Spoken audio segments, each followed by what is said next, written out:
Namaste. Namaste. Welcome to Satsang.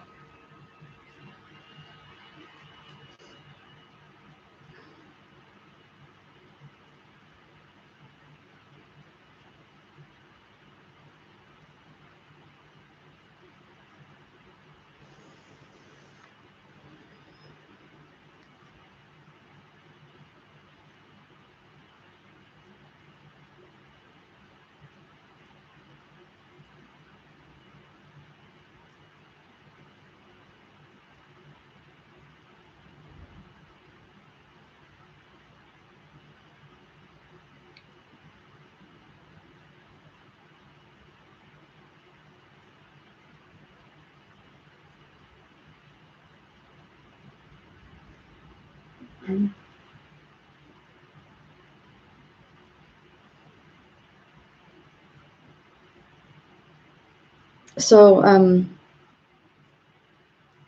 normally in Satsang I have an idea about what I want to talk about that just arises at some point before the Satsang starts. So today that hasn't happened at all, even right now. So I can only assume that I'm not supposed to talk now, and I thought because of that I could open it up for questions, which is really my way of saying I don't know what to talk about. So yeah, it's going to be one of those days, isn't it? So a subject I get asked about a lot, which I thought may be useful to take questions from, rather, is my own journey, my own awakening, my own path. So if there are any questions about my pathway or any questions in general, now would be a good time to ask those questions, because it's been made aware to me that people are often curious about how I did it, or what I struggled with, or what I felt confused by, what I found difficult, and things like that.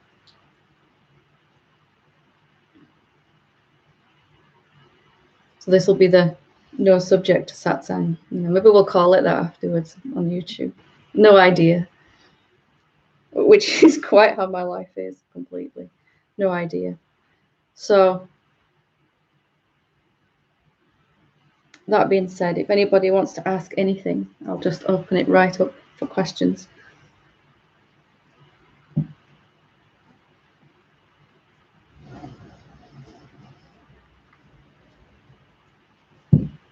And they don't have to be about anything in particular. Well, obviously about awakening.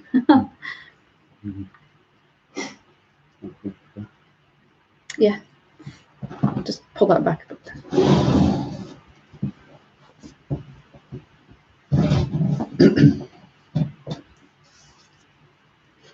Sorry. I'll try. I've talked to you a few times about awakening, so I do know a bit about it. Although I don't know about 25 years of it. I don't know if I have. Most of that 25 years were completely dull. Most of it's not worth talking about. No. There are odd moments where it's like, yeah, that was interesting, but I seem to have come a long way, if that's the right way to put it, and then I've dropped right back.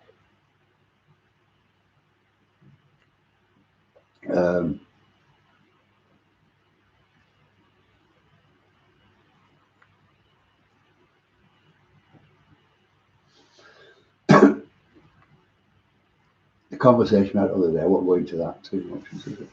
So, comparisons, but anyway,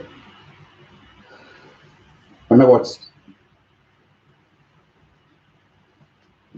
trying to get my point across, and then you were trying to get your point across. One or two things did get through, I think. That took on.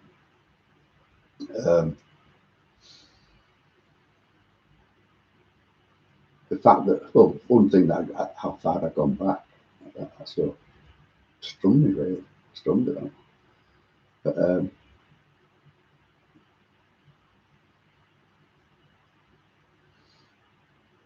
I think I'm amazed how wrong I can be. Yeah. I mean, although I've seen it before, it seems to sort of pick up a life of its own 2 or 3 days later, and I'll go back into it. And you talked about it's something I'm believing about myself. It's causing the reaction I get from certain things that happen. Is that right? Is that right? I think if, yeah, I think so. Yeah. If we're experiencing anything other than peace, love, and joy, abundance, just all the good things we're believing a thought. At any point. End of. Yeah. So sorry. I'm never that along, but obviously I'm still believing these thoughts. So that's why I'm not getting it so much. In a sense, that's as far as I've got, but I realise it is me, and choose how I work out on the outside. It's all one, but relative, should I say. If I don't sort out what's happening in here, it's going to keep. There must be something else to see, or something to see clearer. Yeah. And that's the honesty, isn't it, that I was asking in that conversation. Yeah, things like I could see when I got home and thought about it. Well, that's good. That's a breakthrough in itself. That's to be celebrated.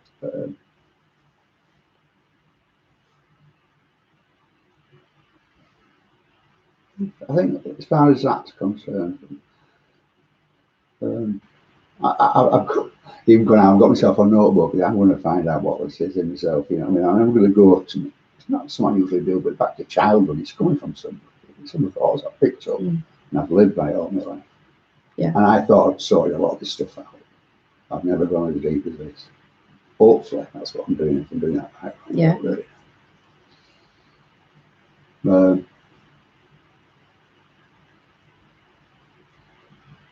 In a sense, that's as far as I have with it now. I'm trying to realise, is it true? Is that true what you think? Is it true again?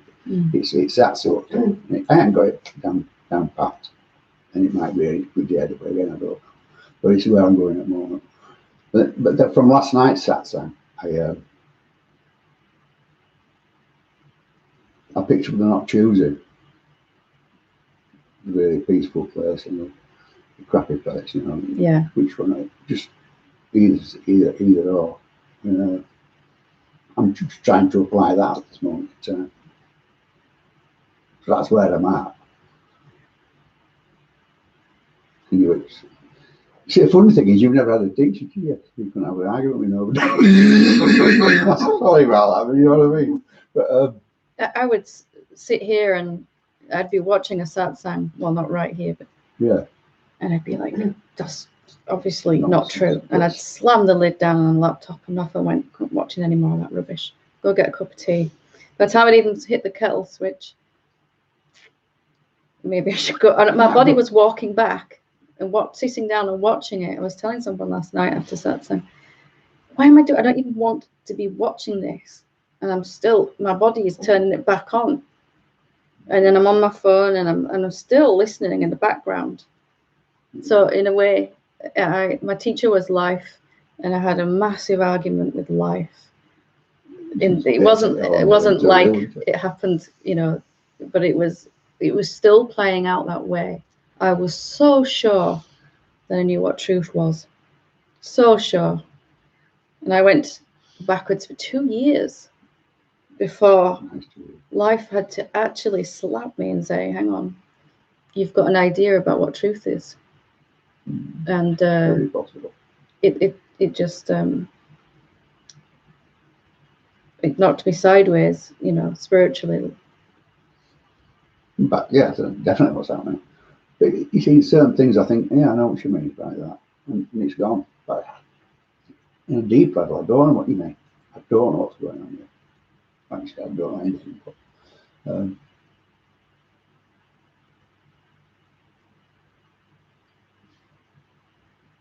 suppose that's basically what I want to share. Mhm. It's not brownie points for a teacher. It's just where I'm at this moment. I've taken a bit in, basically. So. We always, naturally as human beings, we're looking to understand all the time. We want to know how things are, how my life is, how reality is. I want to know what I am. I want to know what all of this is. And as I was talking last night in Satsang, it's a never-ending thing. You know, it's an ever-unfolding journey, that, isn't it? What truth is, what life is, what we are. So the moment we've unconsciously grabbed a hold of something and said, now I know, I know now. And we all do this to some degree. I know what the teacher's saying. I know what I am. I've got a good grasp of it now. I'm getting there. I've been in Satsang long enough. You know, it's becoming clearer and clearer to me. I feel like I'm really progressing now. And if we hold on to that, it happens subtly without us realizing, of course. Because the only way we know as human beings when we first start our awakening is to try to understand up here. And then to try, because we're always sure that we know something. You know, we're always sure that we're a human being to start off with at first. And then some person says, you're not actually a human being, you're the formless reality, appearing as a human being. I don't know that, I'm confused now. So then we try to know that, to really understand it, to really get a grasp of it mentally.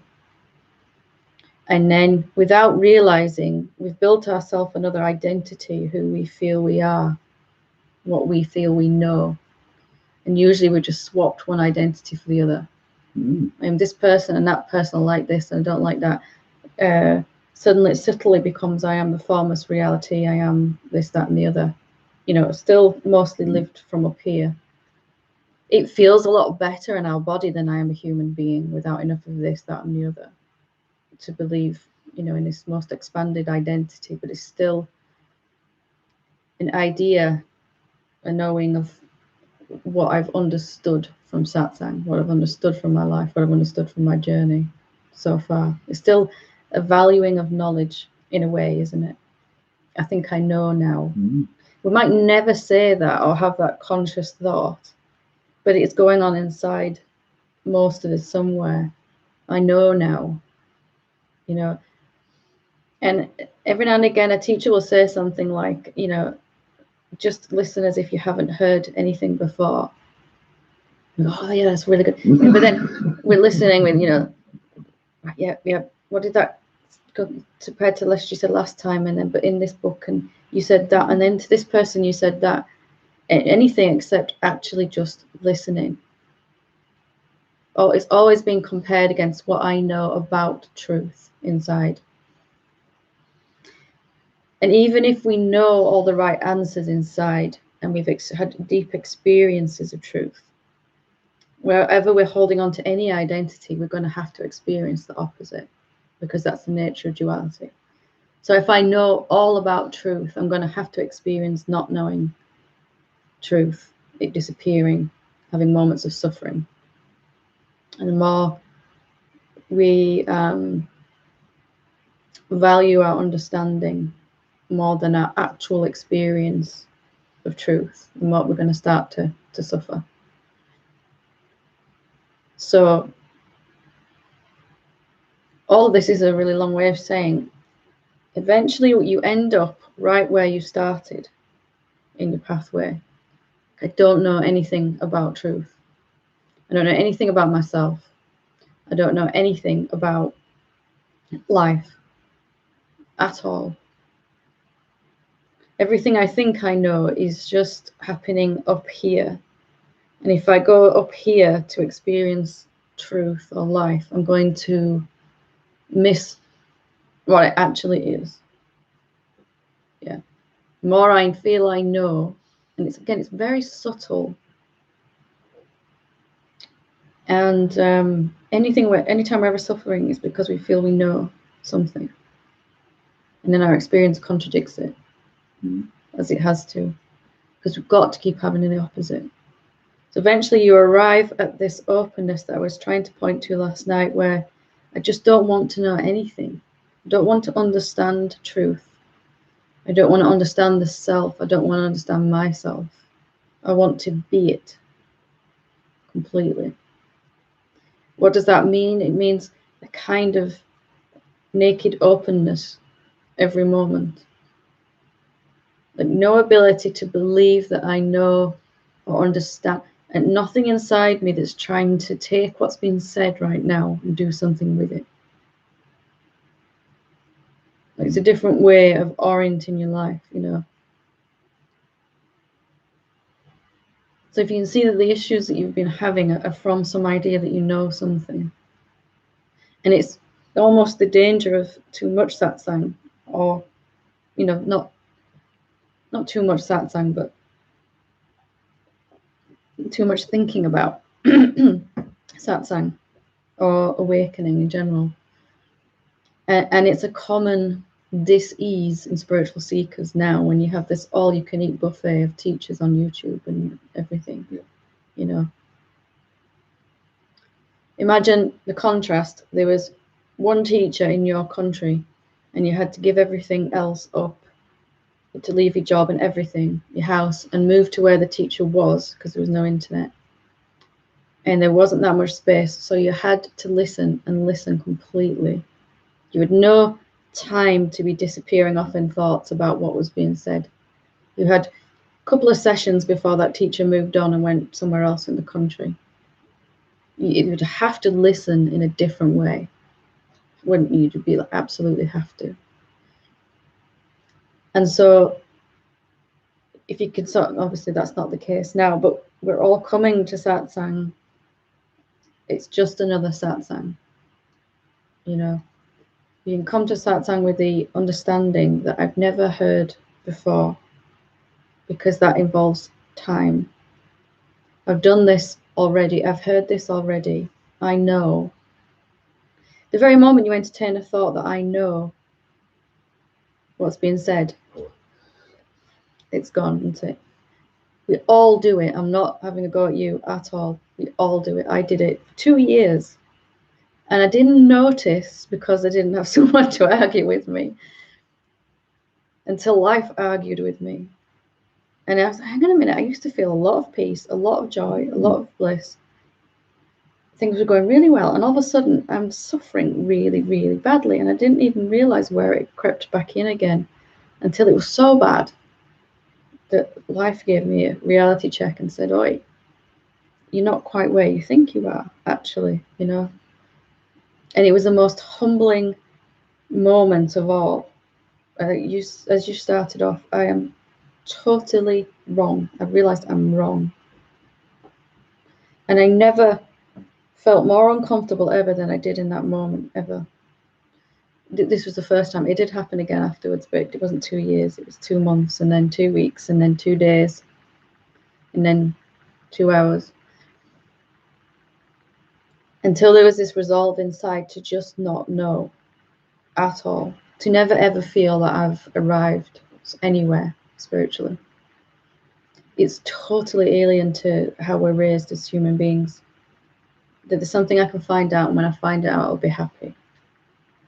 Going back in the past, what I'm doing It all of our history, if we try to find where we've ever suffered, it'll always be this idea that we know something, some assumption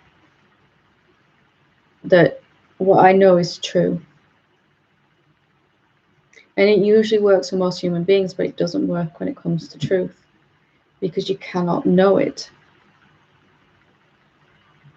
You cannot ever really know what you are, ever. Any sense of kind of confidence, like I'm getting somewhere and we're really progressing now, at some point that's going to be taken away.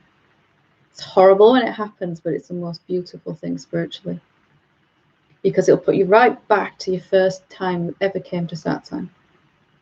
I really don't understand any of this. I thought I was getting somewhere, But if we can cultivate this openness that I was talking about last night, then it doesn't have to happen in a horrible way. You might even start to enjoy being wrong, having it revealed again, not knowing it again, that simplicity of, I don't know what any of this is. That's why some people walk into satsang their very first time. Everyone that's been there for ages is like, what's she talking about? Person that walks in for the first time is like, and they're just gone because they have no idea that they understand me. Happened last night, someone in satsang, they said afterwards, I tried to understand what you were saying, and at a certain point I just gave up because I couldn't understand. And then there was this immense peace. I said, like, stay like that, do that, So you get a sense of what I'm saying. Yes. It's an innocence, a naivety. Those words have got a very negative connotation in the society, but in spirituality, it's the highest, humility to accept I don't know anything, really. To be as small as you can be, energetically, mentally. To even be willing to ditch all of your ideas about truth, even the most prized of our concepts. Been around a bit, I know what's been going on, and, I know I've come this far and I've done this and I've tried that and this worked and that worked, and I know what self-inquiry is now, and I know what meditation is, and I know what satsang is, and I know what truth is, and all this is going on inside us, clogging us up completely. And someone who's awakened effortlessly in that silence has consistently chosen to not know anything. Mind knows plenty, but to choose to not know or to not understand is a choice to be it, to actually find out what it is in this moment, truth, what you are in this moment. It's the end of understanding and the beginning of actually being. There's a glorious moment for all of us when we just give up trying to understand even what a teacher says. It makes sense at first to feel like we have to do that because they seem to be saying something that's really important. And I've been yakking on for 15 minutes now saying something really important, but don't feel you have to understand it. No. Don't you feel peaceful now just listening? Usually do around here, but that's Usually. Usually. Not always. As you were talking, I went blank. I felt embarrassed, but you say that's good. It's very good. It's very good. I know you say. Yeah. It's very, very good. And sometimes there's that moment where I'll ask you a question and there's just no mental faculty there to go. Just nothing. Nothing, like no ability to form a word or a thought or anything. That freaks people out. Mm-hmm. How am I going to function like this? But if you can embrace that emptiness, just blank completely. Don't prefer it even when it comes. Don't freak out.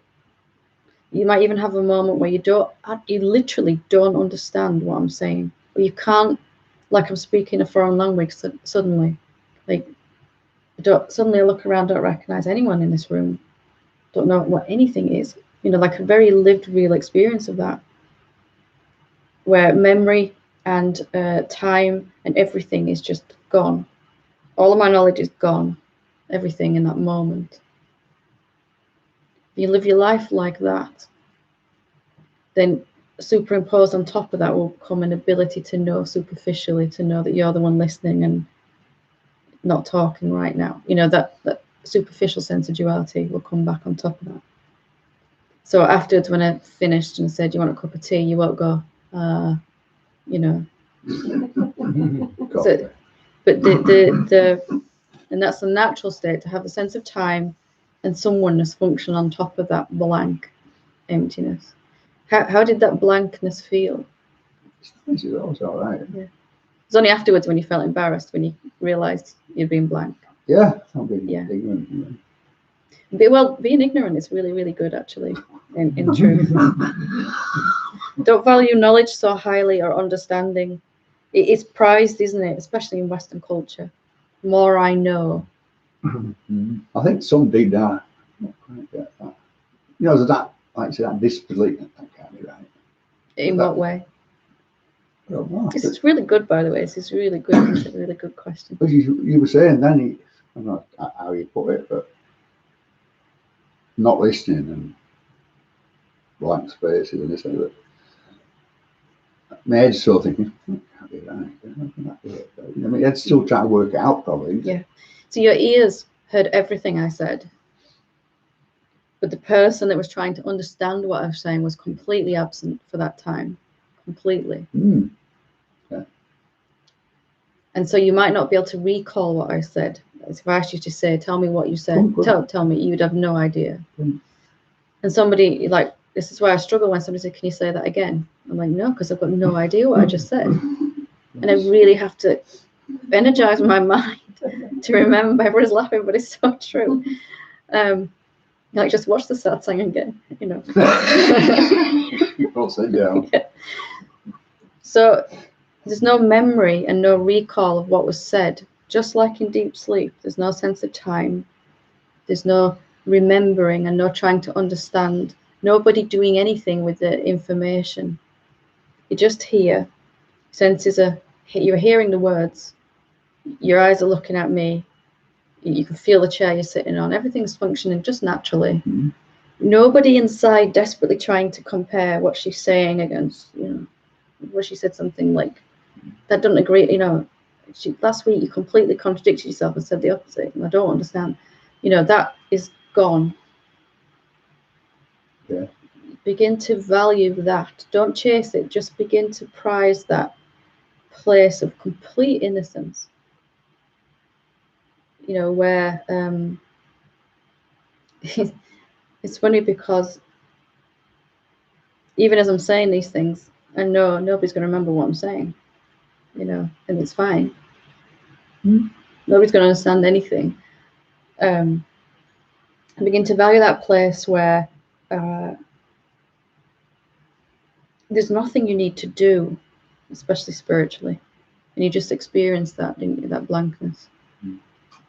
Everybody is sure that an awakened being, and especially a teacher, knows everything about truth. They found some perfect answer to that question, what am I? Perfect answer, I don't know. No clue. Still, I know that I don't know. And I know that I'll never know. And I am supremely peaceful and happy. You know, if there is something to know, it's that. How can you ever understand what you are when you're the source of all of this? Even if you could somehow look at the entire universe in one go, that's what I look like right now in this moment, it would change instantaneously, constantly in change. There's something unchanging about you, which you just experienced, complete blank. And then there's a changeful that's kind of going on top of that, which looks really the same. And it's fine. It just functions. You know, after this is finished, you'll be able to get in your car and drive home, and you won't be sitting there, I have no idea where my house is, driving around in circles. That automatic, superficial, this is my house, not yours. You wouldn't go into your next door neighbours and say, I'm home, get kettle on, you know. That'll just function in front. It's not an issue. It's only an issue when you try to use that to understand truth, which is completely unknowable.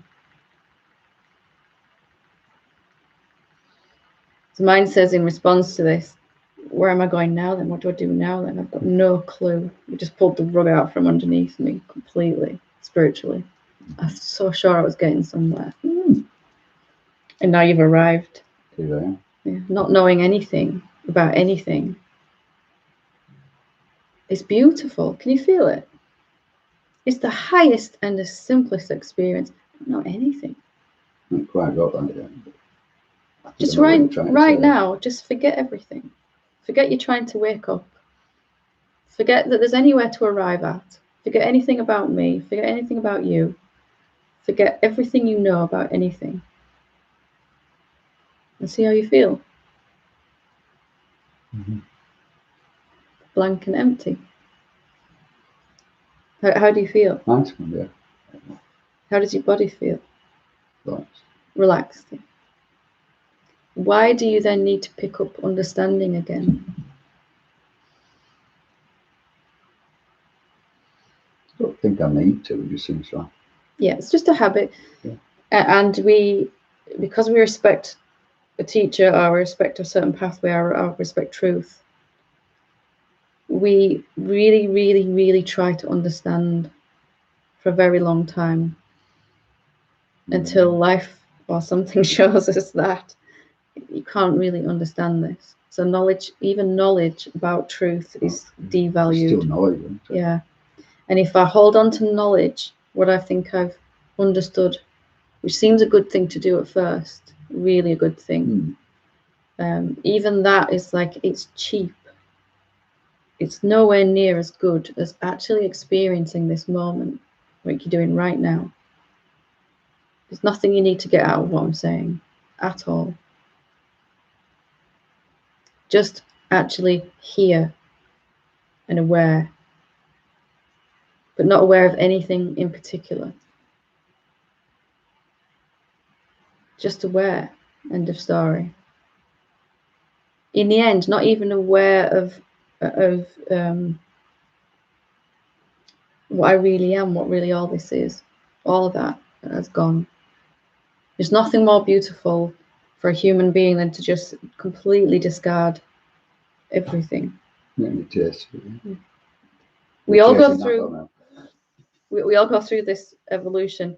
At first, I come into Satsang and I don't know anything about what the teacher's talking about, and then I feel like I'm starting to understand, and then I feel like I really know, and then life will go, no, if we really want truth. So the sooner we can just go, even knowledge, as good as it is for the rest of my entire existence, if I go to university, if I raise children, if I do a job, whatever I'm doing outside, the rest of my life, knowledge is good. And it'll serve us greatly to know about something. But you can never know about truth and be happy. You can never know about you. You've been experiencing that your entire life. And we just substituted what I know about me, the human being, to what I know about truth. And we've been shoving all these spiritual concepts and experiences in our satsang bag. I know now. I'm getting there. I'm very spiritual now. But it's just the same tendency, if you can see, to want to try to understand. Eventually that just falls away. Understanding will happen. Epiphanies will happen. But just effortlessly inside you. And you'll have this sense of, I know something, I've no clue what it is, but it's fine. I don't need to. I know that I'm unknowable is like the highest knowledge, because you are the knowing itself, not the knower. There's nobody knowing in the end. It's just awareness that watches, and the knower that knows, the knowingness. Yeah, it's completely clear, isn't it? Yeah, absolutely empty of all content. It's the most beautiful, pristine state. I think I know what that is now. Yeah, I know what it is now. Yeah, I know. So rest in that state when you can. Just what's it like to be empty? To be consciously empty. And even if knowledge arises, don't forget your car keys. It won't trouble you. Yeah. Don't forget you haven't turned the oven off, or you need to pick up some milk, or go this way because there's a traffic jam that way. Just arise inside. It won't trouble you because you're just not valuing even spiritual knowledge at all. And the most natural place for all of us is to not know anything. When you're a child, you don't know anything. You don't even know how to work this body when you start, do you? You try to put your hand to your mouth and it's gone all over the place. You didn't even know that, You don't know how to control anything, how to speak, none of it. All of that has been acquired since. And the last way we do that as human beings is to I know about truth. But to really know truth, you can't know about it. It's kind of a letting go of valuing thought answers and experiences, and a total valuing of the actual moment as it is right now. Never ever again wanting to form a conceptual understanding of what truth is.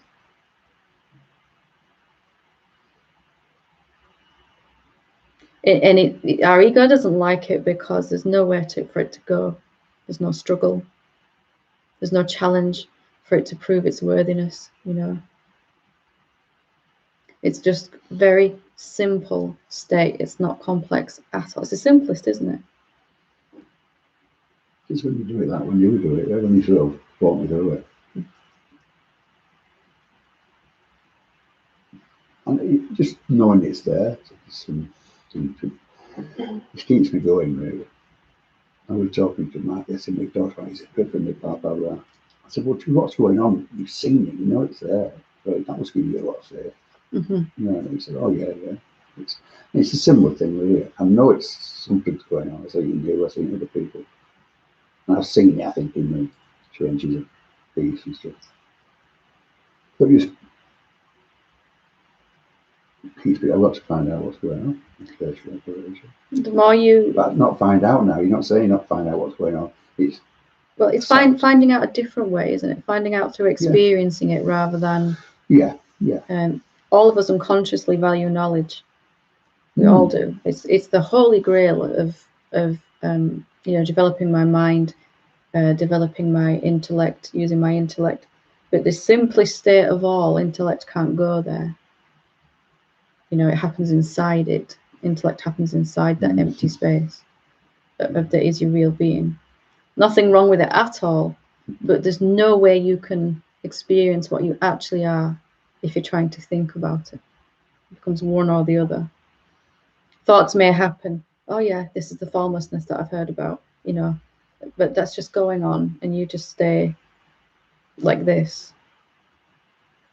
you know, just like this, meaning not trying to grab any particular thing or understanding, because in that emptiness, epiphanies and insights will come quite some pace.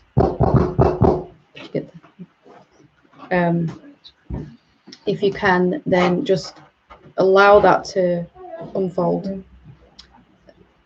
Rest in that emptiness when you can, and gradually you begin to feel it changes everything. Your body, your mind will be quieter, because you're no longer trying to think about something, trying to understand. Thoughts won't stop immediately, but they'll quieten down quite a lot. And then to consciously rest as that emptiness, blank. You know, blank is a very good... There's a screen, there's a canvas, but there's nothing on it at all for the first time ever. Then life will paint some figures on it, and you go, oh, that's fine. I'm still just empty. You get a sense of it. You can't really rest as this for any length of time at all without losing the ability to think on purpose. Like if I say, if you're like this now, and I say, tell me your opinion on so and so, you'd be like, I don't really want to. I don't really want to have to think about something here as this. It seems like a lot of hard work, right? So the more you rest as this, the less you will be able to energize the thought stream, you know. And with that goes memory and time, all of it, you know. There's just this nowness that's empty, that is you. What do you need here? Do you even need to understand what I'm talking about here? Not to understand that. Do you, when you're empty, even need to remain empty? Really look at that, Because the next thing mind will say is, I want to stay as that. I don't want to lose That's it. right. Yeah. The mind will want to stay. So when you're just blank, Yeah.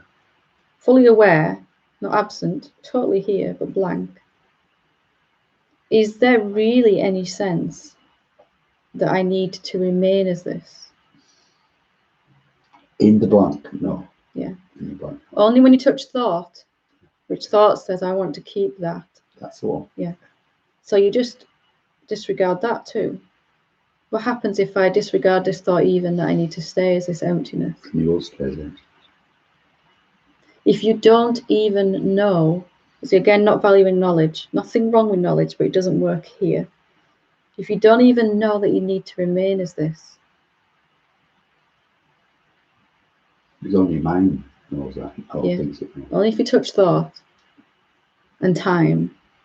If you are this now, if you're being this now in this moment, then you'll come to see that now is continuous. It's not now, like the ticking hand on the clock. That's a different, superficial now. It's more of a feel, isn't it? Yeah. It's just a constancy, isn't it? Yeah. So if you don't touch that idea that I've got to stay like this, guess what happens? You stay like this, pretty much. Yeah, it's constant. But the mind's, I'll do it then. So like it stays there. That's crazy how it go on, man. So just leave it be. Just Okay. leave it be. And I'm just going to fall in love with this place where I've got nothing to do at all. Just fall in love with that as much as you consciously can. And if you fall out of it accidentally, it's fine. Just go, okay, what's it like to be blank again? Easier and easier to just slide back in there. And while you're consciously being this during this conversation, so much delusion is burning away. So much illusion is disappearing. Because the power, you can feel the clarity and the power of not knowing anything. It's harder and harder by the second now for you to reform a thought. You'll experience at first going back into thought again. It's fine. That's how it is for everyone. But more and more, something's just so much in love with just being empty completely. Like, what's it like to experience my life from this place? To meet everyone I think I have a problem with from this place. To even go through my spiritual struggles from this place. They're just not there anymore. All that spiritual struggle is about how to remain like this. Is that a problem for this? Not so much. It just is, isn't it? It's just empty and blank, and it's actually completely full. Just when you first rest as it, there will be this contentment, a lack of suffering. That's all it will be. Maybe a tiny little bit of peace. The more you forget everything, it will unfold inside you, this emptiness, this blank, and you'll be like, oh my God, it's not empty at all. It's the field of potential from which all this arises. It's before time, it's before thought, it's before space, it's before everything. It's during and after everything. It's eternal. It's not coming and going. It doesn't need to understand, does it? It's a completely different way to live. It is understanding, isn't it? It's everything. Understandings may happen inside it. It's not bothered at all. It's like saying the space in this room really needs to understand how to be the space in this room. After all, that's a bit ludicrous, actually. It doesn't need even that. Or the space in this room really needs to remain as the space. It's going to try really hard to remain. Which, when you see it like from the real place, it's not even doing that. It's too simple for most of us until we're ready for it. Till we've had enough of knowing. And I think you've had enough of knowing. Oh, yeah, that's great. I don't think it's over yet either, but I'm taking on board what you said. I'm certainly taking what you're saying. Giving me hope, put it that way. Time, forget hope. No, Don't have any hope. Sorry.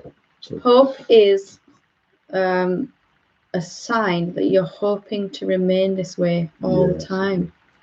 Sneaky devil, isn't it, mind? Now, if I've understood today what she said, I might be able to do this all the time. Yeah, definitely going on. Yeah. Sneaky. So we caught it. We caught it. What was that, 2 minutes? Not 2 years. 2 minutes. I'm watching this again. What? Again and again and again. Yeah. I'm on first, so we'll have to wait for it. Yeah. Fast forward. So especially forget your spiritual problems. What if I can't get back to that place where I was in Satsang with Helen? What if I can't find it again? What if I can't stay there? What if I can't, ditch it all? Are they your problems if you are that empty blankness, or are they mine's? So if you clearly know that in this moment, when mind says yes, but it's not as easy when you're not sat here with Helen, or when you're not in Satsang, or it's not as easy when that person standing in front of you is saying something that's, you just won't buy it so much. It cannot be true. There's nothing going on in that emptiness. You can access it also. Another way in is just listening. Really, really just listening. Which is what accidentally happened today. Right? You were really listening to me because you really had enough of that suffering. So you really wanted to hear what I was saying. It's also said in Satsang last night, somebody said, well, I'm sitting listening to the answer to you, what I've asked you, I'm peaceful. And then the moment I go back again, So just really listening to life, really listening to the moment, really listening, and not trying to do anything with it. Even the most amazing revelation, you don't need to hold on to it. It will seat itself somewhere inside you and wipe away some rubbish that's in there, in all of us. You don't have to disregard them, but you don't have to hold on to it or apply what you've seen, any of that now. Just open, empty. It's effortless to be empty, isn't it? Yeah, in that place. Mind will say, you've got to exert some effort somewhere. I mean, you can't just... Somewhere, yeah, just that. Yeah. Can you accept that life has always been that way?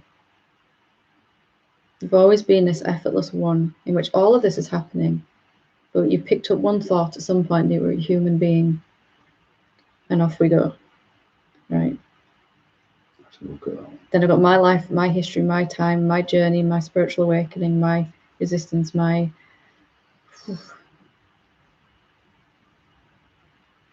to look at that. That isn't clear yet. That's exactly where to look then, isn't it?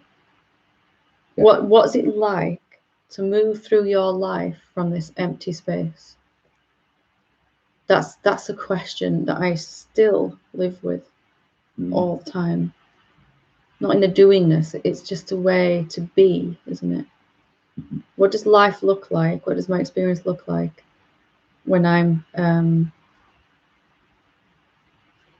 completely open to actually experience, rather than half experiencing reality and half trying to understand something or think about something?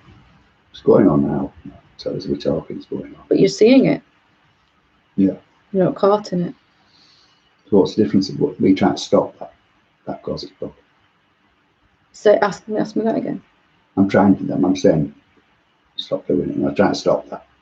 So just leave it. It's not your problem, is it? Leave. Just leave it. It's just a cloud floating through you, the awareness that says, I need to understand. I need to not forget what I've just realized today. Yeah. Convincing cloud. Because everyone has the same, it's easy to read what thoughts are going to be at this point, and I want to lose this. I've seen something today that I've never seen before. But it's always here. You can prove that to yourself. Always here. There's no time in it. So where is it going to go? And when is it not going to be there? Just to relax and go. I'd like to go back to just being empty. And it'll happen. Because you are that emptiness. Nothing can get in your way of it. Totally, totally, totally a beginner all the time. It was the phrase in Zen, beginner's mind. Most awakened place of all. You know, you look at the sage, you'll go, it's just a complete, I'm probably going to regret saying this, but they're a spiritual idiot. They don't know anything. Yeah. Everyone's sat in satsang going, I want to be where they are. But then you say you've got to forget everything. And you go, what even about enlightenment? Yes, especially that. You said it before, and I stood up. I'm listening to it. So yeah. There's such a place trying to be. Well, existence. Am I really empty? Am I really just listening? Just to nudge every now and again. Am I still listening? Or am I trying to do something with what I'm hearing? Or am I relating to my experience? Like, what's your experience of this moment like when you're not in relationship with it?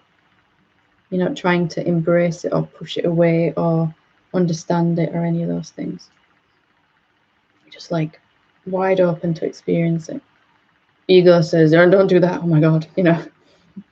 We need all these big brick walls, you know, to protect us. But don't say it says do it, but then like you say, that's the ego wanting something out. It's a strange carry. Yeah. I will look at this. Ego likes to do. It's a load of doo-doo, you know. Just don't do it, you know. It's the simplest of all. It's not even a state. The simplest of all states. That's how it works. Yeah, there isn't a state, a word for that which states happen in. Well, there's plenty of words for it: awareness, luminum, silence. But yeah, it's just that final step. And I've had, even last night after satsang, when I said don't choose even formlessness, everyone's going, aren't I supposed to choose? Yeah. You know, like, why would I not choose that? Yeah. So not even choosing this emptiness, just noticing it. Noticing it. Noticing it. Am I empty? Am I empty? Am I empty? Mm. And just recognize how good you feel when you're empty. You start to smile at life again. Oh, God, I feel so good. It should be illegal to feel this good, you know. Confused? Not really. No, I don't just blank. Yeah, it's gone again. Yeah. Good. Good. Naturally, that state will arise. It takes a lot of effort to sustain the thought field, to sustain duality. Naturally, you'll feel, I just don't want to do that anymore. More and more, this will just come to the forefront, all by itself. Okay. You be that person in satsang that doesn't know anything and hasn't arrived anywhere or hasn't progressed at all. No idea that I've been coming for so many months or so many years. No idea that it's my first one or my last one. You know, don't need to come anymore. Do need to come anymore. All of that. Just ditch it. It's like a lead weight. Like a lead. Well, definitely, I can see that. Yeah. You'll never experience feeling better than just completely empty. Very good. Okay. Shall I delete it? No, it's fine. Don't worry. Take it with you. I'll keep. Sure. Yeah. Okay. Yep. I'll come to you after you. It was long, but it was very good. Oh, very well at time. Yeah. I could have said it all in 2 words. I just don't know anything. Yeah. Say again? 3 words. See, I don't even know. I can't count.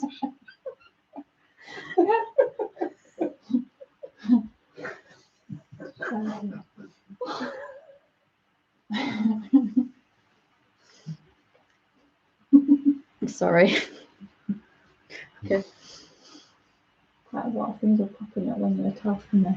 Could I just ask you to speak up a little bit? It's not just that I do have a natural slight hearing defect. Okay. Yeah.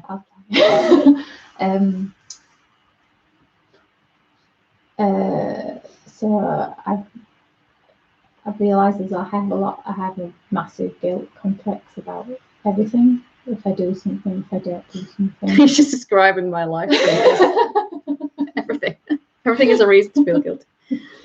If I stick up for myself, I feel guilty. If I don't, I feel like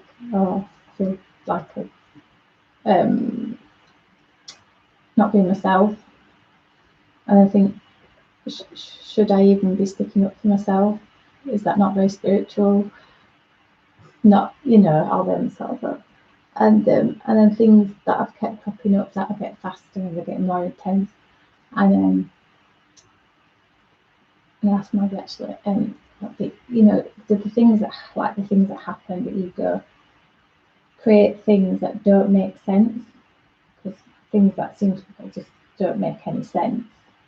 And I'm very good. I don't like lying, and I like to know the truth. And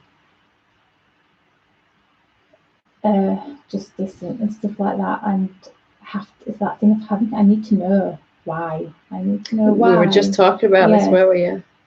I need to know why this and stuff. And then it sort of came to me. I thought, and this person wouldn't give me any answers. Like, nothing. Like, no explanation. Not the explanation I thought I needed. There was no answers, and just nothingness, just ignored and nothingness. And I sort of thought, is it because I'm not meant to know anything? Is that why there's no answers? Is that why the person won't give me answers? Because really, there are none. Do you get what I mean? What in particular are you asking me? Not knowing, like you just said, like that there's nothing to know. Is it something appearing that's sort of saying you don't need to know? I think, well, I don't think, but anyway, I think you're still trying to understand this situation that's happened. Still trying to know why it went this way or that way. Why did it go this particular way? So if you can grasp what I've just said previously, forget about trying to understand why it is the way it is. Have you ever, well, I know you have kids, so I know you'll get this. When they go through the why stage, just eat your vegetable, why? Time for bed, why? Why do I have to go to school? Why? Because you do. Why? Just, and they end up just because, So that is still going on within all of us. Yeah. It's just become a little bit more sophisticated. Why did that person do that? Why are they treating me this way? Why? So there's certain answers that can come to that. Why did this thing happen? If you are going to value thought answers, that's going to lead to more and more questions, and around we go. Yeah, one more time around. Stop. Nothing wrong with thoughts, but again, spiritually, about the awakened state, mind can only go around thinking about it, right? And each thought will lead to another question, another answer, another experience, another, So if you want the simple way out of it, I mean, asking why did this thing happen to me is like, why is the universe? I'm not even saying, no. Really listen, really listen. Why is the universe? End of story, end of sentence. Not why is it the way it is? It's a pointless question, why, to the truth. Because it just is that way in this moment. This is how it showed up in this moment. Mine wants to know, why did it show up this way? Well, understanding why it happened. It's like asking you, why are you? Not why are you you, or why are you doing, why are you saying, why are you you? You can't answer that. I just am me. You know. So why is this moment this way? Because it is. It's not trying to teach you. If I were you, I'd just forget about that for now. What this is trying to show you, and focus more on why you're trying to understand. Yeah. And is understanding it going to give you peace? You could have, I could say this, and this, it's a reflection, and no, and you'd be like, oh, yeah, I have this epiphany. Would you feel permanent, everlasting peace? Probably not. Because an epiphany would happen, and there'd be a momentary sense of understanding something, and then it'd probably be gone before you even have your cup of tea after Satsang. If you're lucky, maybe it'll last a couple of weeks or so. Asking why is a good start, but what answer are you going to accept? Some more thoughts about it, maybe this, maybe that, maybe this was personal, but you know, or are you going to accept an epiphany about it? Better, but still not permanent. What answer is going to satisfy you completely? Is there an answer to that question? Why did this thing happen? That's going to satisfy you? Mine's probably going right now. I go, oh, we're in uncharted territory here. I don't know what we're doing. We've lost the map now. So if you can just, maybe there's an answer that is going to satisfy me, that mind doesn't have access to, that understanding doesn't have access to, like we were just saying. Would complete and utter unbreakable total peace satisfy you? Yeah. Hopefully that's enough. So to do that, you kind of got to experience that, kind of got to devalue a little bit the thought answers and trying to understand, trying to figure life out. The understanding that you're looking for will happen inside you. If you're not looking for it, it'll just be obvious. Oh yeah, that person is showing me that this, you know, but it won't be something you've had to really crank the gears to. You know, if I'm trying to think something through, it's not the same as spontaneously having an aha moment revealed. We should experience both. Yeah. So take the first answer that you really want to accept as silence or peace. Do I really need to know why? And all the time, ego's going, yeah, I do. Really need to know, right? Really got to figure this out to stop it from happening again, is what it says. But if you just don't value trying to understand it, it will stop happening again. Effortlessly, it'll be real to you why it's going on effortlessly inside. Stop valuing understanding it. Trying to figure it outness. Yeah. That's the only way we're taught to understand life, understand ourselves, trying to figure out here. I feel like sometimes I can feel more peaceful and relaxed, but there's always something contracted, and I'm pain out anyway all the time anyway. There's something contracted in here that won't let go. What is it saying, that little thing that won't let go? If it had a voice, what would it say? Probably starts with yes, but. I know when I was sat there, I was thinking about that. I was feeling like maybe I feel like if I let go of what people have done to me, I get away with it. There's a thing. I'll try to say how it was for me, because it's probably what's going on inside. If I stop trying to understand this, I'm just going to be passive and it'll just keep happening. Was what mine said. Only when I really understand this will it go away. Is that's yes, but can't just, you know. in reality, it was the opposite. The moment I stopped trying to understand and figure it out, firstly, I felt a lot more relief, because it was clear that understanding it wasn't working anyway. It just kept on happening.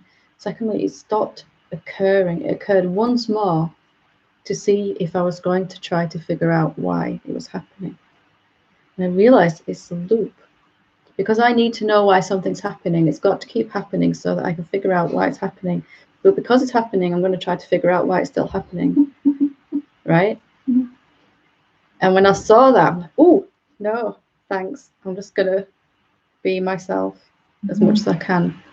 And then the thing, it happened that once more, I said, no, thank you. And then suddenly this epiphany arose of why it was going on in the first place. But it wasn't, it was effortless. It just arose. You know, you've had those aha moments that just come. And the thing itself stopped manifesting out there. Because I so desperately wanted to understand, with this false idea that understanding would stop it from happening. But you're so powerful. If you feel you need to understand something, there'll always be something to understand. Because you are that powerful. And you create your experience, absolutely, in that moment.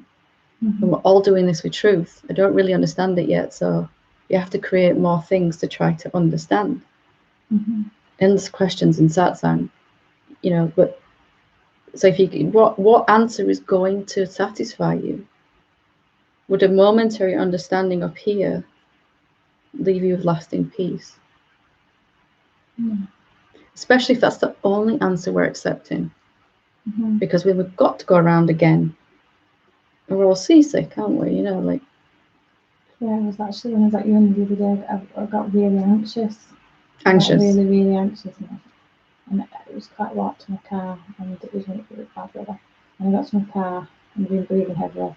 And I sat in my car, and I thought for a bit, and then that blissful energy came up, and it made me feel sick. Because when, as strange as it seems, when I'm having a massive anxiety moment, I'm actually not up here. I'm really focused on my body and how it feels. And that has the effect of disconnecting from the thought stream. Because this is grabbing our attention so much. And ironically, right in the middle of anxiety, bliss comes. How does that work? You know. But if you can see the mechanism that's happened there, there's something that's pulling your attention more than the thought stream. So just to open up and ask, what other answers are there that are going to satisfy me? Mental answers, trying to understand this particular situation, awakening itself, life itself. It hasn't really done it for me yet, hasn't hit the spot. So what other answers are going to satisfy me? So there's one answer to every problem, every question, every issue, and that's absolute silence, emptiness, in which it'll appear as understanding, recognition, aha, now I get it. But even that is just another passing thing, isn't it? So there's no point sort of like going back through things that have happened in your life and just realising, trying to realize that didn't really happen, that wasn't real, or should you just not? You can do that, but I realised at one point, if I just sit here inside myself, all the wisdom of all the sages that have ever walked this planet will be revealed from the inside out. So, right, can it be that easy? Because ego had a fair viewpoint about you can't just sit on your backside spiritually and realise the wisdom of the universe and know things that quantum physicists are still grappling with, and scientists and religious leaders and all of that. You know, you can't just sit here and wait for, you know, sit here metaphorically, wait for this wisdom that Krishna had to just appear inside you. Actually, that's how it works. Because you're finally effortless, you're finally open, and you're not trying to get anything from out there, not trying to use this out there to understand. If it's teaching you anything, it's teaching you this situation. If it's showing you anything, it's showing you what? That thought answers aren't doing it for you anymore. It's also showing you that you've had enough of going around and around this yeah, that sort of happened because I was sick all night, and after that thing happened, my mind sort of went a bit more blank. Yeah. And you said about not doing, not making a decision about doing any things, just letting things happen. Yeah. And I did do something. It's just a bad habit. I think it triggered somebody. It's just a bad habit. Like, okay, I'm going to decide. I'm going to do this, that, and the other. But I have that feeling that I just don't have that feeling that I want to do anything. Yep. I like that. But it's been like that for, even before I got into Satsang. I like the feeling of not having anything to do. Yeah. And a lot of people people see that as wrong. You have to be. No, you can't. So you have to be doing things. What do you have to do? That you should be sat around. You should be doing this. You should be busy. And people have even called me lazy. Lazy. The last time it happened. Everyone called me lazy. Yeah. Everyone called me lazy. Well, that's what happens last time. You know what I realised? Mm-hmm. Everything you tell me you should be doing is your body or your mind. Mm-hmm. What about you? I want to do nothing. You want to do nothing. Is that true for you? That's your mind talking. What about you? The silence, the awareness. What are you doing? Do you even want to be? Really? I'm not even going to let you go away with that one. Because then you'll try really hard to be, and then you'll feel like you're not being real, and then it'll go round and round. Mm-hmm. Right now, notice that silence of your being. Right now. Or awareness, or whatever you want to call it. Stillness. What is it doing? Nothing. Nothing. Is it trying to be silent? No. Is it trying to remain silent?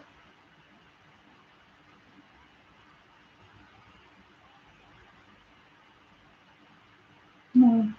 Good, no. And is it trying to be more silent? Is it trying to be the most silent ever? I tried that one for a while. No. Is it changing?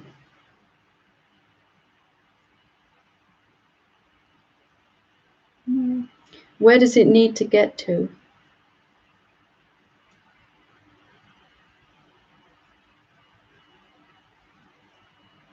No. Nowhere. What is it trying to become?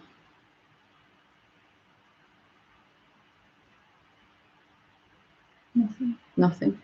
Is it trying to realize the self?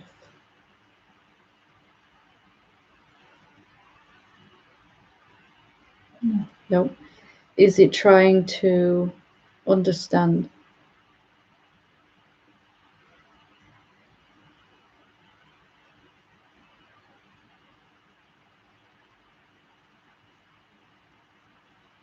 No. No. Is it trying to get rid of ego?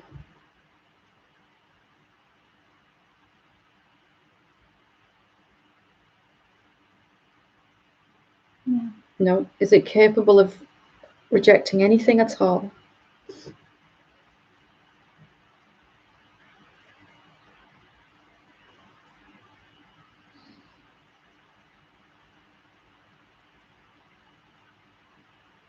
I'm trying to pull me back out. Just refocus on the silence. Is it rejecting anything, or is it grabbing anything?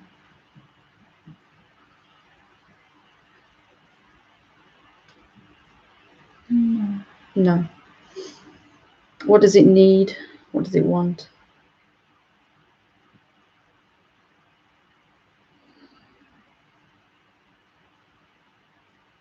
Nothing. And how does your body feel when you focus on this? Better or worse?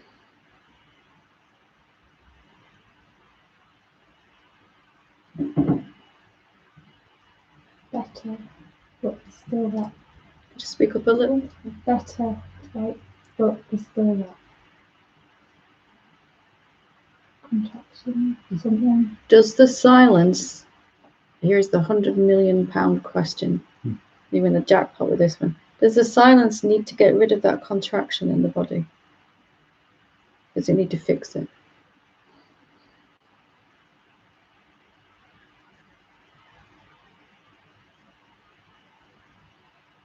No. No. Would it be changed if it somehow got rid of this contraction? Does the silence change? Is anything going to improve upon the silence? Can we get like silence 2.0 or something? Free upgrade, you know.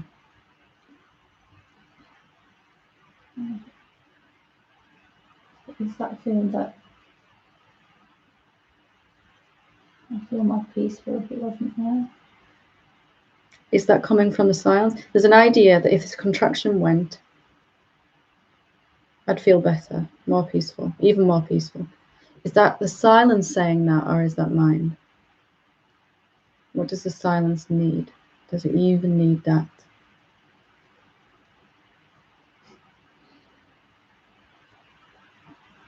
No. No. What is saying that then? Just an old echo of some thought somewhere. Yeah. That I need something to change in order to be more silent. I need my body to relax in order to recognize the silence more. And it's really the other way around, isn't it? The longer you focus on this silence, the more your body's going to relax. You might become more aware of where it's not relaxed, where there's still a fist clenched. It's absolutely fine. It does not impact your ability to feel peaceful at all. And does it just loosen gradually? Doesn't matter if it does or doesn't. But yes, it will. It loosens. When you finally leave it alone, when you finally be the silence, which is not trying to change anything at all. When I first just sat as myself, everywhere, all over my body was just like this. God, you know, my jaw muscles, I used to wake up after a night's sleep like, oh, you know, like Quasimodo or something. I feel like I woke up with a migraine from. Yeah. Does the silence need the migraine to go, to be more silent? Does the silence need attention to go? Put the horse before the cart. If you're looking for some, did I say that right way around? Do it the right, whichever, anyway. Stop trying to change how your body feels so that you can feel more, notice more silence. Just notice the silence, however it's showing itself right now. Watch the effect that has upon the body and the mind. Like now, the thought stream is probably a lot slower than it was. Mm-hmm. So you know how before you said that the pain and contractions in your body, when they start to become chronic, it's unconscious. Does it seem more? You're trying to understand again, aren't you? Yeah. And so now that we sit with it, so does that necessarily not, it'll just relax, but you won't necessarily know what the unconscious thing was? Do you need to know? No. We can undercut it all right now. Every time I suffer, I'm believing some thought. So if I get to a place where I can't believe any thoughts, I won't ever suffer. Yeah. Or we can pick apart every thought one by one, and then as soon as we get to there's a to-do list of beliefs I have to transcend, and then ego's writing stuff on the bottom all the time as you're crossing them off the top. Right? When I really thought, this is never ending, right? I sort out this problem, and then the fire starts over here. Yeah, have you noticed? And you get like 2 things left on that list. Almost there. And then next minute, it's like this long, you know, like one of those old parchment scrolls that you open it up and it just drops to the floor and there's just writing. And it's getting smaller and smaller as you go, you know. Yeah. So I would advise not doing it that way. Just stay in that place where you can't believe any thoughts, or where you're not energizing the thought stream. I have been more blank since I started that the other day and I was throwing up. I have been more blank. So do it consciously. Blank out.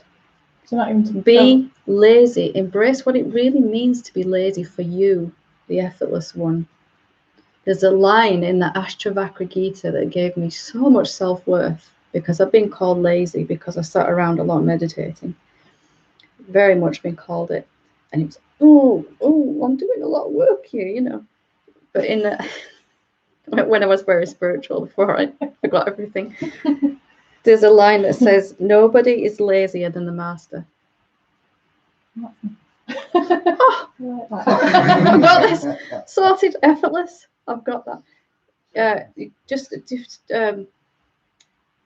notice that you being effortless doesn't mean your body will be. It will get on and it will do, and it will function perfectly. And you'd be like, wow, I didn't know it could do all that. It's funny because the last time that somebody called me lazy, it was like I didn't react to it. I totally ignored it. In the end, you'd be like, yeah, I just totally ignored it. I was just like, I didn't answer. I didn't even reply. I just and the person I don't like that called you lazy.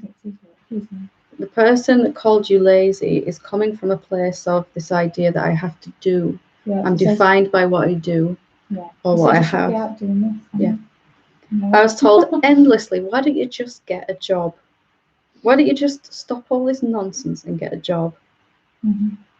And I was, you know, I thought, I cannot actually be defined by what I'm doing, you know, and even if I did do that, if I'm still not right inside, the wrong idea, that's going to go pear-shaped as well. Yeah. You know, I'm not advocating doing nothing at all, but just recognize that already you are lazy. You're like the laziest person of all, right? It has to be celebrated. We just spent 45 minutes talking about being lazy. Not too lazy to even pick up a thought. Too lazy to even remain as the laziness. Too lazy to even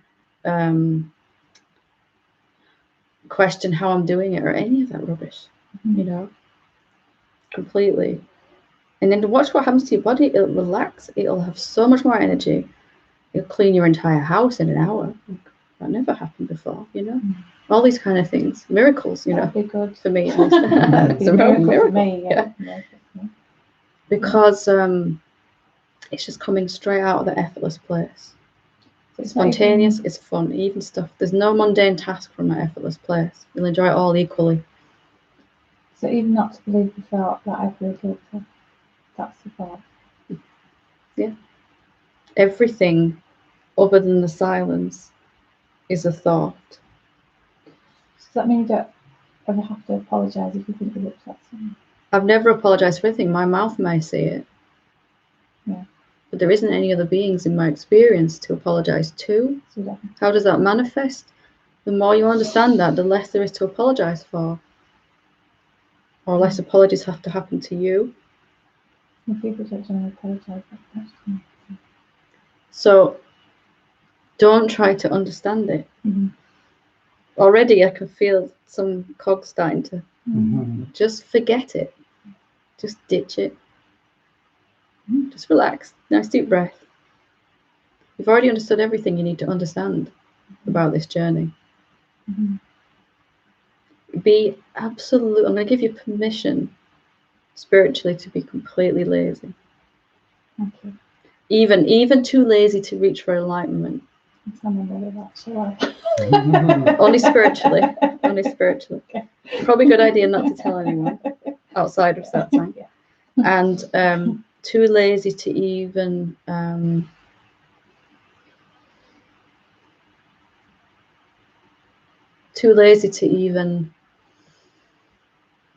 want to remain lazy. Yeah. Too lazy to think about anything really. Thoughts happen, they happen, but you're not going to think about them. You know, you're not going to think on purpose. And actions just happen. Yeah. Like now, when I was asking you those questions about the silence, your ears were still hearing me. Your voice was still saying yes, no, or whatever it said. You're still aware of the surroundings, the chair you sat on. You didn't stop breathing accidentally, or your heart didn't stop beating because you were in the silence. All just going on. And it's going on a lot more naturally and spontaneously. Okay. As always seems to happen in Satsang, there's like one theme of the day And this seems to be it. So we can tell what Ian's question is going to be next. Yeah. Okay. Yes, thank you. Very good. We'll make this the last one. You've probably forgotten it now, right? After all that. Yeah. Just pull it forward a little bit.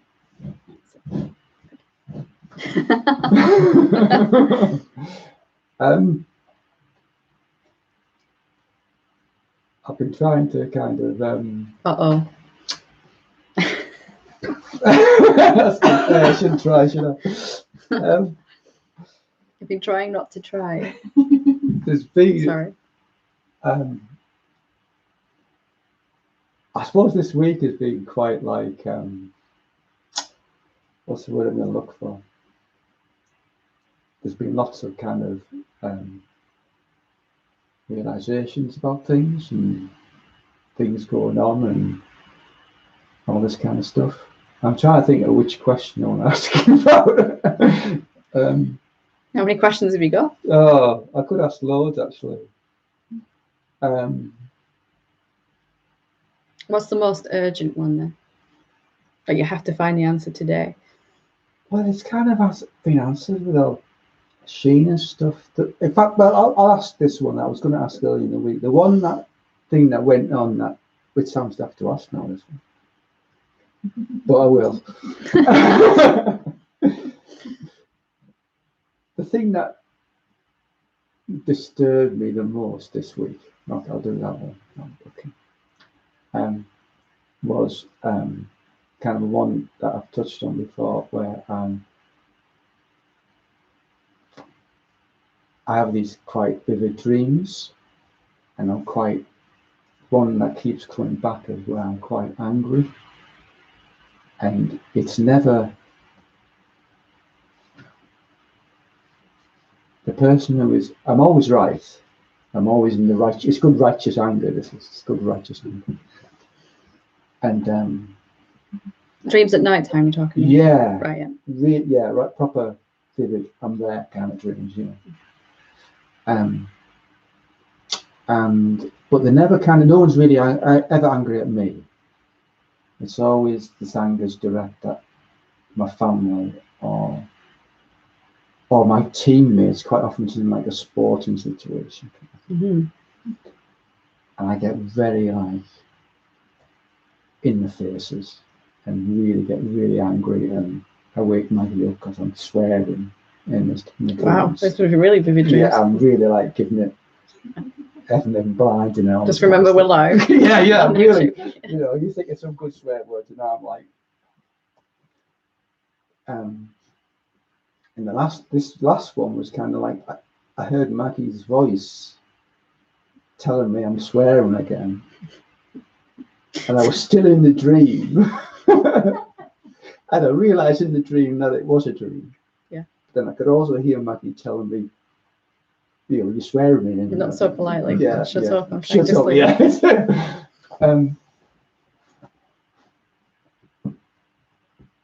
Well, I guess I've asked it a few. I know I've asked this a few times. It kind of quite disturbed me how much. Most of the time, I'm not an angry person. And it was really, you know, and I kind of woke up, and I was quite. It disturbed me still how much. You're living this double life. Yeah, nighttime. During the day. Yeah. And then the nighttime. And it's like, well, you said not to analyse it, and I guess I have been trying to analyse it. But then I've forgotten. Been trying to understand. Oh God. But then I've actually forgotten about it. And I've forgotten about all the big realisations I've had in the week as well. Yeah. And I have no idea why I've just asked that question, because it doesn't seem kind of. It doesn't seem very relevant anymore. What was the question? The question was why this anger still comes out. Yeah. But you've been talking to the last couple of questions. Like, why it? Just So, is it. yeah, Just isness of it. yeah. Don't why it. I guess We it's should make a whole new language, right? For Satsang. No whyness. It's really at a certain point it's good to understand why something's happening, but the more awake you get, the more sneaky ego will use that to sustain itself. So I've suddenly got this whole new problem that wasn't happening before, or I'd forgotten about. It suddenly re-emerges, and as it re-emerges, there's a re-energizing of the mind to try to figure out why this has come back even. Why is it happening? What does it mean? Seems to be the theme of today, doesn't it? I get that. And you could have understandings or epiphanies and insights about it. We could say maybe there's some anger that needs to be allowed in the waking state that isn't being allowed. It's coming out the sides, coming out the seams in the dream state. Yeah. That's an answer. But if that's going to happen, it's going to happen anyway. You know? And I don't mean you walk around punching people. I just mean you might just be suppressing it because it doesn't fit with your idea of who you are. Yeah. And the greatest example of that righteous anger was unafraid to show that righteous anger. Just check that it is righteous, meaning, is it really anger, or is it something cooked up just to create a problem so that I can ask why and seem to want to fix it? And then, and you probably have a gut feeling on that.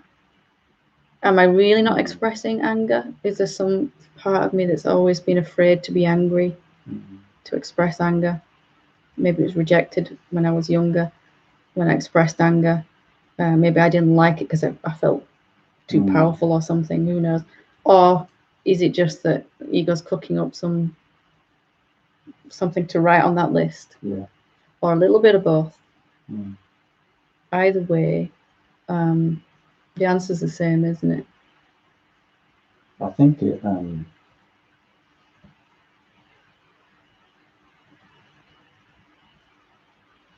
boils down to being kind of my authentic self.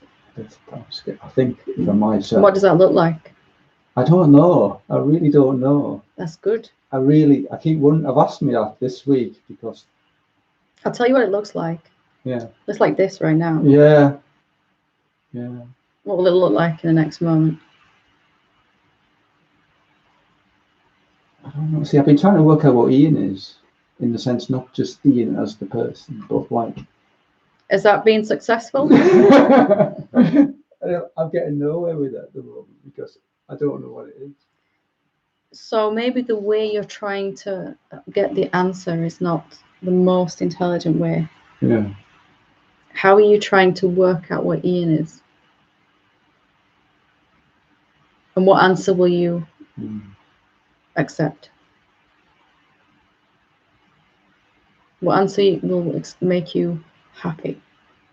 When I feel like I've found my authentic self and I can be that, then I'm happy. But how is that going to occur?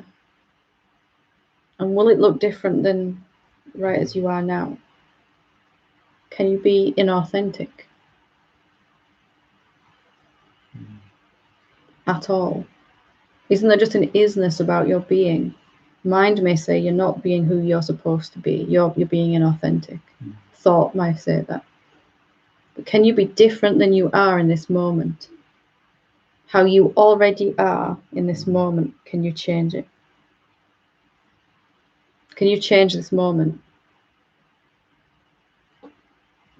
Is it possible then to be inauthentic in this moment?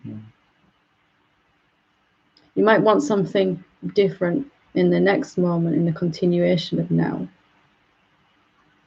But right now, you are exactly as you are.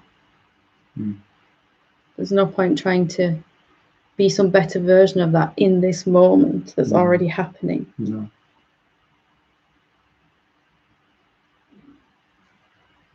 So can you see, if you're trying to understand what it is to be the best version of you, that is already showing up. Yeah. Okay, mine doesn't like this one at all. What do you mean? I've got these issues. I've got all this going on, you know. And I keep swearing in my dreams at people. I keep dropping singing balls. But that is That's major. authentically you in this moment, Yeah. isn't it? How I am in this moment, I cannot be other than that. Yeah. When I kind of when I do stop, I mean by stopping that I just kind of Be empty. yeah. Do you need to be authentic then? No, I just find myself laughing a lot. And I have no idea what. Even when you drop singing bowls. Even when I drop singing bowls. And is there any idea of authenticity or inauthenticity when you're empty? No.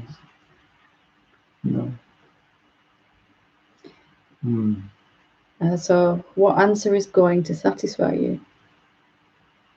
The super 6.0 Ian that doesn't swear in his sleep or any of that stuff. Yeah. Or right as you are right now. So you're just saying relax, really? Yes. Yeah. yes. No, trust that however your desire to be a certain way, there might be traits you would like to diminish and certain things you would like to develop. You want that because it's already unfolding.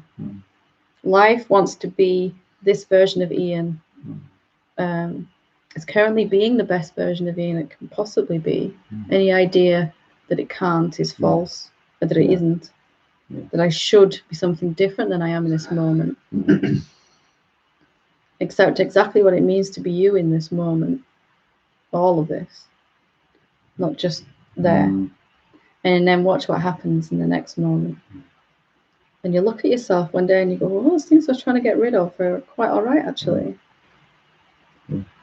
Hopefully not too much disturbed sleep, but it's probably anything that pops up where you are now is probably ego trying to reform itself, cook up a problem. It's usually some mangled version of a previous problem that we already transcended. Like, what's that doing here again? You know, something like that. Because it's a problem-solving machine, ego, and it creates problems without realizing so that it can solve them. And around we go, never quite arriving. Ever more spiritual problems. All the while, you could just be yourself as much as you can. Relax. Everything you ever want is trying to happen for you anyway.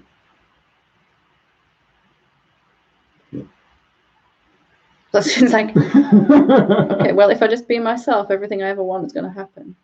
Spiritually speaking, especially. Yeah. Just like that.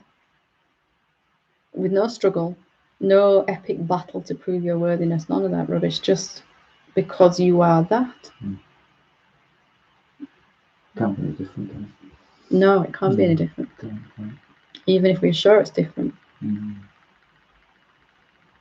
the moment I sit inside myself, respecting however I'm showing up in this moment, with no shoulds or shouldn'ts, they're of the mind anyway, about life, about me, about you, then we're automatically going to get the best version that's possible in this moment of reality, the best manifestation. And when you're automatically getting the best manifestation in this moment, the next moment has to be even better. That includes you right there. That's how it works. If we look at this moment and go, it should or shouldn't be this way, we're going to get exactly the same in the next moment. It cannot improve while we're trying to improve it. Or it'll improve so infinitesimally slowly. You end up swearing in your dreams, you know. There's nothing inauthentic about you. It's like saying the sky isn't really being the sky today. Or the empty space in this room should be more empty. Yeah. Yeah, I got you. Okay. Thank you. So hopefully that should answer every one of those questions that are in there. Yeah. There's a lot of stuff came up this week, but it's just the same answer. Just relax. Yeah. Everything's working itself out for you. Yeah. I could see that I was under certain situations, I was analysing and trying to work out, oh, this must mean I did this in childhood and stuff, and all this kind of stuff, and it's all, whatever. There's a time for that, and then there's a time where that becomes counterproductive, doesn't it? Because the ego goes, right. Let me do my Sigmund Freud moment. This is because, so you just have to stop fueling that in the end. It is useful up to a point, and then it's not. Yeah. And you just realizing the simplicity of this moment as it actually is, as everything you could want anyway. And you don't really want anything in this moment. Yeah. That becomes totally clear. If I just be myself as much as I can, and if I don't feel authentic in this moment, if I'm authentic with that, if I just let that be, then I'll automatically be experiencing the best version of me, and it'll be constantly upgraded. The rest of eternity, it'll be constantly upgraded. That's how it works. That's how reality is. No amount of striving to improve yourself has ever actually caused an improvement. It was going to happen anyway. Why? Because that's the nature of the manifestation. More, bigger, better, happier, more peaceful, more abundance. So if you're really just content with whatever's happening. The only reason we're ever not being content with what's happening is because we want something different. Yeah. Or we think it's wrong. Or, Yeah. We're saying this thing that's happening now I don't like, so I want this thing. What if that is the work done in that moment? To notice what you'd like to mold about this moment and then drop it. The noticing is enough. Why? Because you're the all-powerful, infinite being, and it's sculpting itself through your human experience, isn't it? More clarity, more peace, more love, more joy, more understanding, more respect, more money, more time, more energy, more, I don't know, I can add on to that list. Every way it can show up, not just one, every way it can show up. Just chill out. Yeah. Good stuff. Don't drop the singing ball now.